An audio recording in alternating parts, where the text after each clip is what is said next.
life, every day, late at night, not okay. All I want, and I pray, all I need are some better days. Welcome in, ladies and gentlemen, to the Sunday wrap-up show. Well, I guess we should say midday review show. There's only a couple more games that even matter on this NFL Sunday. I'm your host, Ryan Larison, of Fantasy Football for the People and Roto Baller, joined today by Nick Bodkins. It's prevalent. He's got a very important game tonight that we're going to be able to talk about and take some of this half hour up, the one true king of fantasy of LTS, and that is the one and only Nick Bodkins, baby. That is right. Don't let Ryan fool you guys, or Mikey, or anybody else on LTS talking fantasy. There is only one true king of fantasy at LTS, and that is your boy Bodkins, baby. That's right.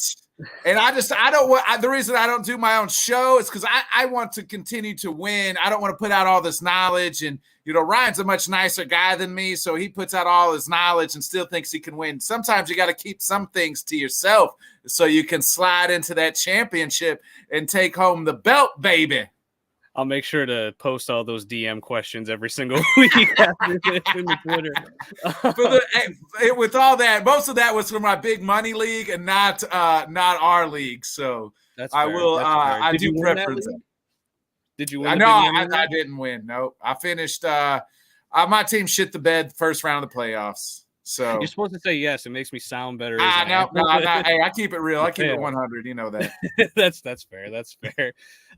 You told me a couple weeks ago not to give you any false hope, and I did not. I did not give you any false hope. But now, I mean, you've got to have all the hope in the world at this point that the Packers are going to make the playoffs, and we'll talk about them at the end. Obviously, we'll talk about the AFC first, and then we're just going to kind of skip the rest of the games and talk about the Packers-Detroit game because that's the only one left that really matters other than the one that's going on right now with Seattle and the LA Rams.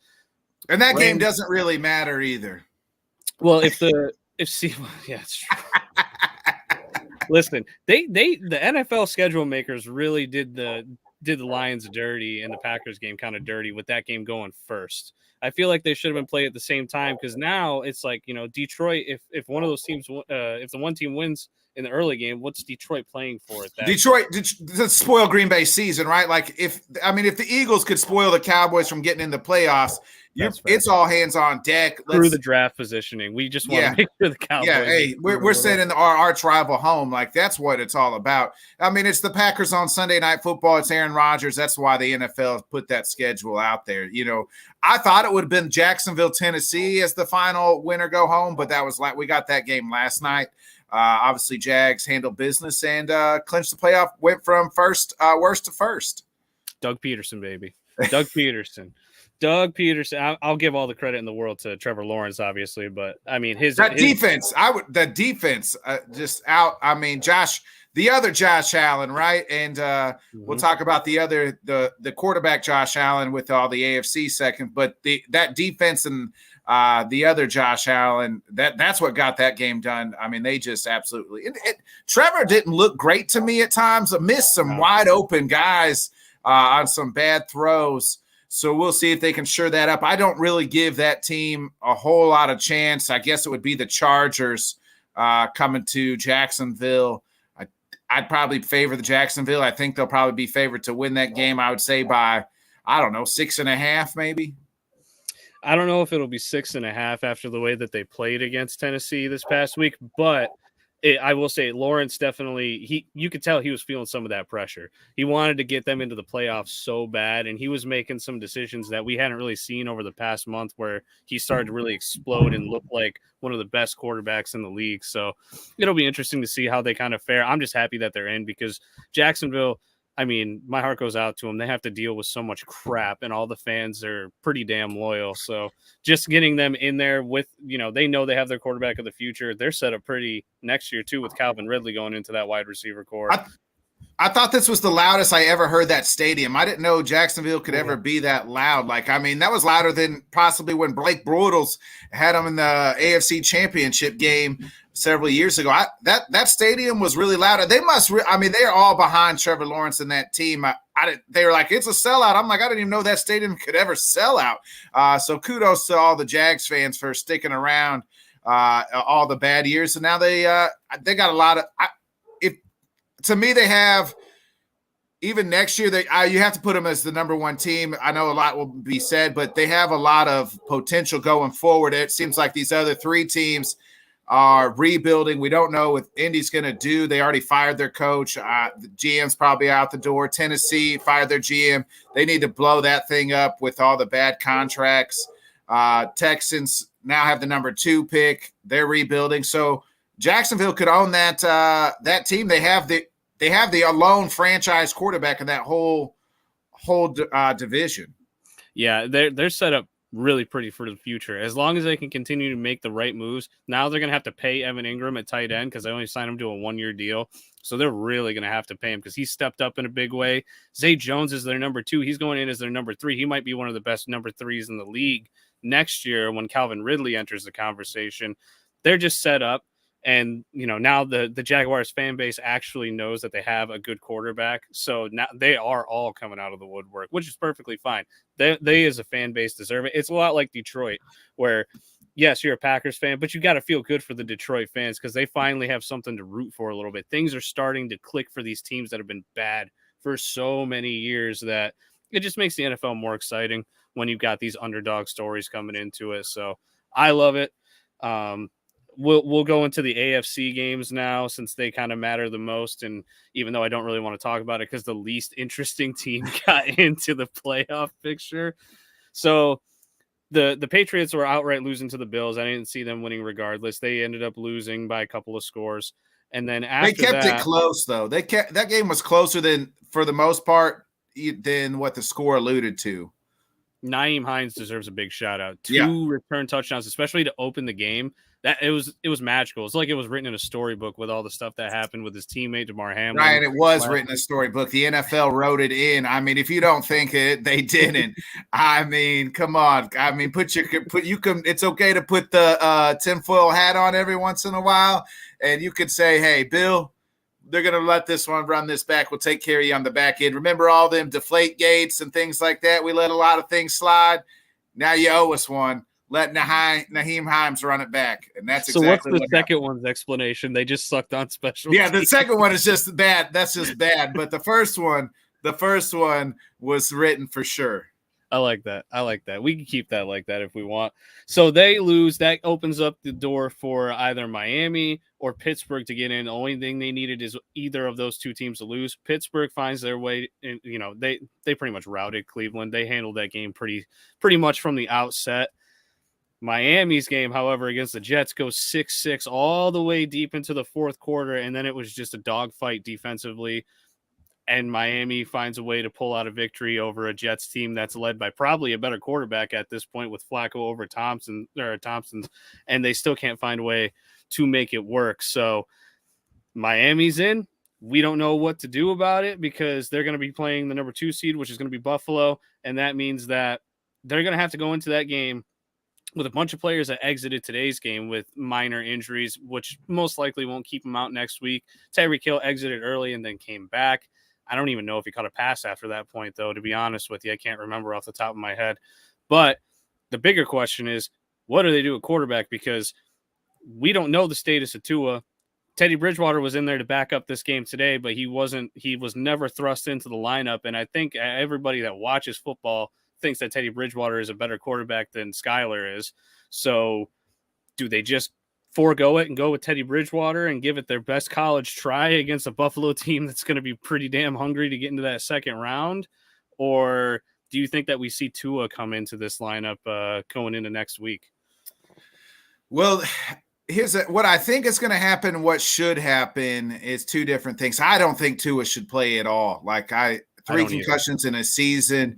It's time to look at that kid like what we know about, right? Especially now with CTE and the long-term trauma effects of that and all the head trauma.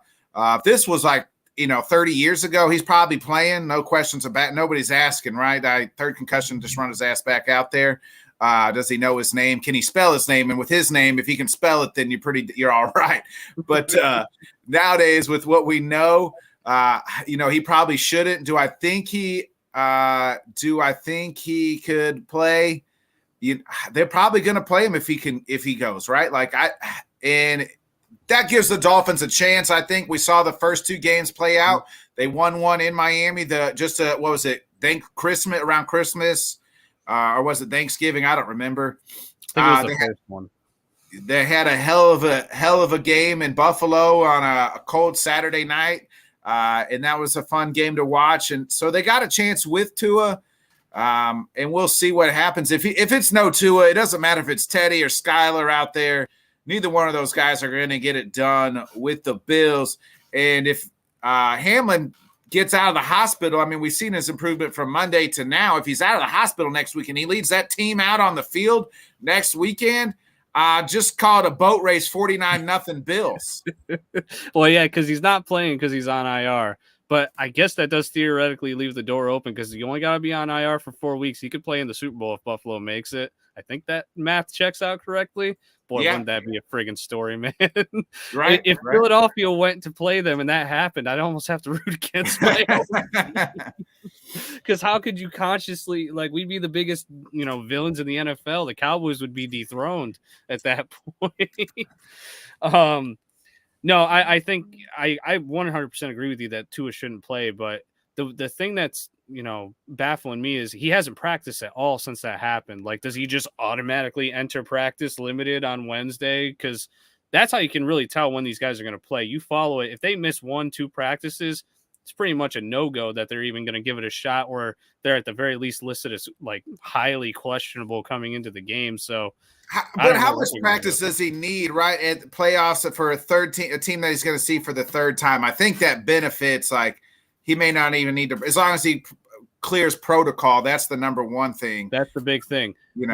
How is the NFL going to feel comfortable clearing him from protocol in any way, shape, or form after a third concussion? And all these concussions, it hasn't been okay, well, we came out of the game, we found out that he had it. It's been highly televised concussions, if you will, and that to put it in a weird light, it's just going to be interesting to see how it kind of shakes out. No matter what, I'd be picking Buffalo as the favorite in that game because they are at home. I think they kind of got the momentum on their side at this point, even though today there was still some stuff that was going on that I wasn't highly impressed with. That interception in the red zone by Josh Allen just baffled me. That's going to cost him eventually. I said this earlier. It's going to cost. I love Josh Allen. I think he's the dog of all dogs. When he turns it over in the red zone, it's going to eventually cost him because he does it so much. It's going to cost that team when they're playing a really good team, which could be the very next week if they beat the Dolphins and somebody like the Bengals, if the Bengals can beat the Ravens. Yeah, it's almost like it's a different Buffalo team than what we saw in the beginning of the season when they faced Kansas City, because that team looked like you weren't stopping them no matter what. And now it's we're thinking of Tua and the Dolphins could make that game a 55 to 45% chance. And that shouldn't be the case, regardless of who's in at quarterback for Miami, because overall their team just isn't on the same level of talent in terms of Buffalo as a all-around, well-rounded unit offensively and defensively. We've got the Godfather, Dan Dave Harris, in the comments. He says, "Hi, guys. Had to show my support for LTS, Fantasy King, and of course, and Nick as well." Hey, that's messed up. He knows. Yeah. He saw the standings. He saw the standings. The standings don't lie. The standings don't lie. The one time, the first ever inaugural co-host of LTS Fantasy Sports, Bodkins kicks the door down. And when nobody thought, when I was talking to N'Keal Harry, I was putting out smoke screens. I'm going to show y'all that I'm, I don't know what I'm doing drafting N'Keal Harry, putting out smoke screens. It was all smoke screens, baby. I know you at least hurt one person because somebody believed you out there, and I don't know who it is, and whoever it is, I apologize greatly because you don't deserve what happened to you if you went with N'Keal Harry. He adds his thoughts on the Tua situation. He says also the sensible thing to do would be to sit him out, but this team is owned by Stephen Ross. That is a bitter Jets fan right there. We talked about that on this morning too, Ryan. Did that field goal kick going in? Did that save McDaniel's job? Because we were talking about there was reports that they didn't win today, that they were going to fire him. I don't know how much I believe that. McDaniel, I don't care what you say about this season. No matter, he goes out in the end of the year and they lose 5 straight or whatever. that team is a success. Okay. You can't beat on that man for having to go to his third string quarterback. Like once that starts to happen and they still found their way to, even if they lost this game, be competitive and almost make a playoff berth, you just leave him where he's at. Give him another run. You know his offense works. The defense can get figured out. It's just too much flip-flopping. And if those reports are true, Stephen Ross is a terrible owner. We all know that. I said the only thing that I could see, right, is if they go to Sean Payton and they say, hey, remember we wanted to do you and Brady the package deal? We can do it now just, 3 years later or 2 years later or whatever. That's the only way I thought, because, to me, why would you fire McDaniel? There's not a team other than the 49ers, which is an absolute anomaly. Every team, if you put their backup quarterback in, 9 out of 10 times they're not making the playoffs, especially when and then you go to your third string quarterback at that. That's just not going to – it doesn't matter who you are, and your defense isn't the 49ers if you're like, well, they did it, but how come we're not doing it? Because you're not them. You don't have Nick Bosa and all these other defensive players on your team. That's why. Yeah. No, I completely agree. Let's get to your game because we got about half the show left, and I want to give enough time to the Packers game. The only thing that's happening right now that matters at all is for Detroit. If Seattle wins against the Rams – Detroit, it doesn't matter. All that has to happen is the Packers have to beat Detroit and the Packers are in. If the Rams win over Seattle, then that means that whoever wins the game tonight will get that final wild card seed and go into the playoffs. So, how are you feeling? It's 6-6 Rams Seahawks. So it's still, Baker's keeping the Rams alive there. Hey, listen. I know you want the Packers in, obviously. I'm rooting for the Rams to give the Lions a shot at the very least because I want that game to be as highly competitive as possible because no matter what you tell me, if the Seahawks do win, that's going to take a little bit of the air out of the sails of the Lions in general. Because I don't think so. They want to send Green Bay home, so why not? That's right? True. That's true. If I was out there, I'd want to send him home if I was a division rival. But So how are you feeling about this game? The Packers have been hot, and I think it's not offensively, in my opinion. The defense has been smashing it. Yes. So how do you feel about that going up against Detroit's high-powered Jared Goff-led offense? Well, if it was at Detroit, and I've said this, if it was at Detroit, I'd be a little bit more worried because for some reason we have struggled in Detroit the last 3 years. Whether it's Mason Crosby missing 8 field goals or whatever it is, for some reason we go to Ford Field, Lions are amped up, and we just can't perform. The fact that it's in Lambeau, January game, I know it's not the 49ers, so I feel even more feel better about it. And it's Goff is really, if you look at his road home splits, it's awful. He sucks on the road, so I feel more confident about it. The way we played last week, Ryan, was the best game of the year. Absolutely, from beginning to end, we played a complete game of football. Offense took a while to get going in that first quarter.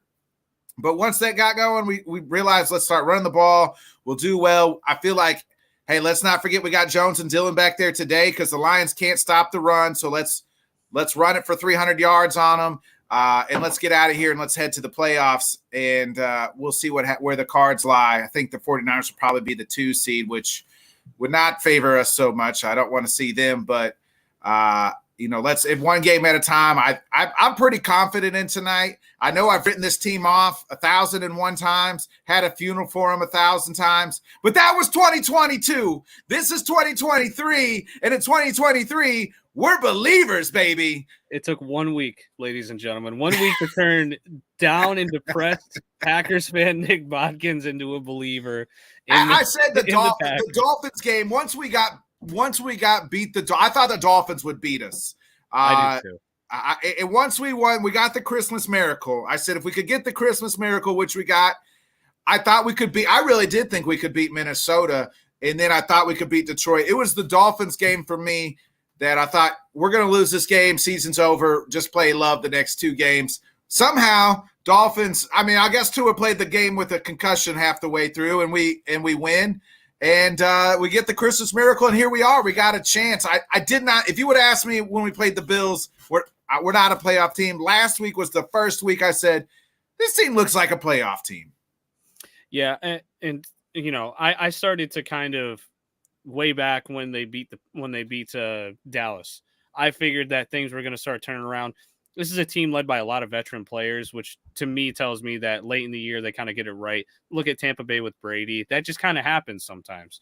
But my main concern with them is I'm pretty sure that Rodgers didn't throw multiple TD passes last week. He hasn't thrown multiple TD passes since like week 10. Yeah. This has been a very run-heavy offense. Aaron Jones has been nicked up a couple of times over the past 4 weeks. Now, he still played through it, but he has been sat out. You get into that playoff run, and I think the first team you're most likely going to meet is going to be San Francisco. If Philadelphia finds a way to win tonight, which I'm pretty sure they're still up right now.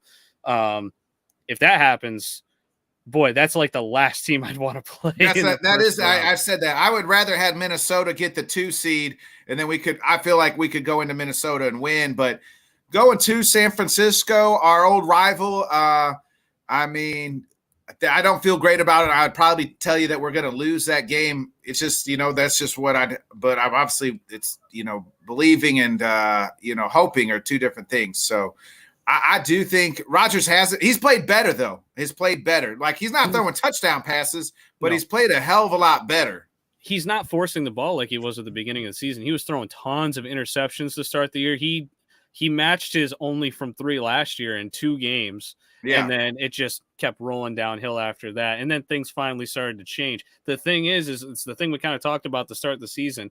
No matter what, he was going to have to learn to trust the wide receivers that he's got. And then you look at guys like Christian Watson, who broke out. Romeo Doubs has kind of had a mini breakout at times during the season. He's really not even going to his veteran tight end with Robert Tonyan. He's kind of just spreading the ball everywhere, and then he lets the run game do it, which is not what we're used to.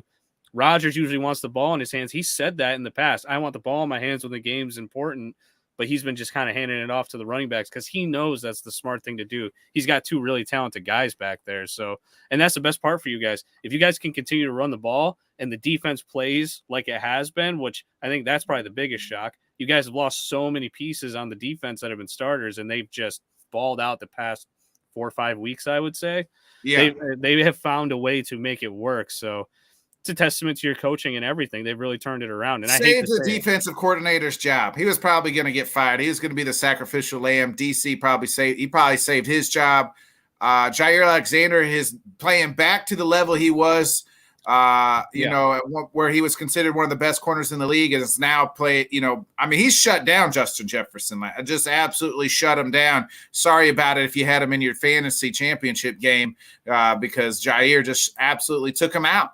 I did in a dynasty league. I outlasted it, but I did in a dynasty league. That one hurt a lot. But you don't see that happen to star players like Jefferson. We've all known that Jair Alexander is one of the top 5 corners in the league. He wasn't playing like it to start the season. He was really struggling, and now he's just locking them down. I haven't seen a wide receiver or a cornerback get into a wide receiver's head that much since Steve Smith was out there swinging fists at some guys back in the day. Like, it's been a long time since I've seen that. So it was interesting to see. And man, it's going to be interesting to watch Brock Purdy potentially light up the Packers.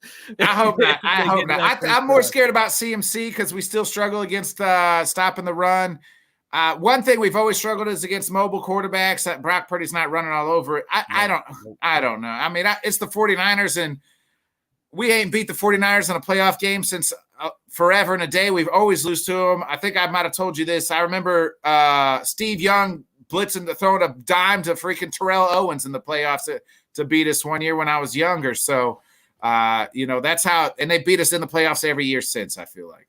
Yeah, it's that, that team's got the number. It's like the Jets have never won against the Eagles in league history. Yeah. It's that weird, a team's got the other team's number, and it just continues for, tens of 20s of years, and it doesn't really matter what happens. But tonight's game is going to be great. If I had to pick it, I would probably pick the Packers to win because, they're at home. They have the momentum. Not saying Detroit doesn't have the momentum, but it's going to be really hard to do what Detroit does best and try and boat race a team or make the game really high scoring when their defense is going to have to go into their house and find a way to stop their run offense and also find a way to score on their really, improved defense on the upswing. So Packers by 3. I think the Packers finally realized they remember that A.J. Dillon was on the team. Remember, I think last time we were on a show together, we were talking about where the hell's A.J. Dillon at, they found him. So wherever he was hiding, they found him, and they're using him again. They realized, oh, hey, let's. I don't know if that's like the plan. Like, we're just not going to use this guy until the final month of the season where nobody can tackle him. I don't know if that's because that seems how it's been since his rookie year, the last 3 years now. This guy's not even be part of anything until the last 3 weeks of the season, and then he's going to rush for 100 yards plus every game. Yeah, and it's not like he's being dominant. He doesn't have a massive yards per carry, but once they get inside the 10, it's a touchdown to A.J. Dillon. I feel like every single time they get inside the 10-yard line. So that's all. It's Derrick Henry-esque. It's that as soon as you get in there, you give it to the bowling ball, and he bounces his way into the end zone, and it's working. I don't know what took him so long. Maybe it's Rodgers wanting the ball more. Maybe it's LaFleur just being like, I like Aaron Jones, which is fine because Aaron Jones is more explosive, but they gotta keep getting him the ball. He's gonna lead you guys to the promised land if they continue to give him the ball, but we'll see.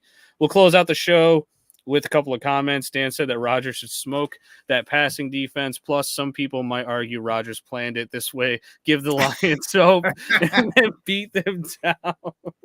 That would be the Bears. I think he would do that to the Bears more than the Lions. I think if it was the Bears, I would 100% agree with that comment. He's got a serious grudge with Chicago. I don't understand what the grudge with Chicago is. Going to be that they're division rivals or anything like that. Chris Vick added AFC North champs, go Bengals. And congratulations to Jacksonville. We already talked about Jacksonville.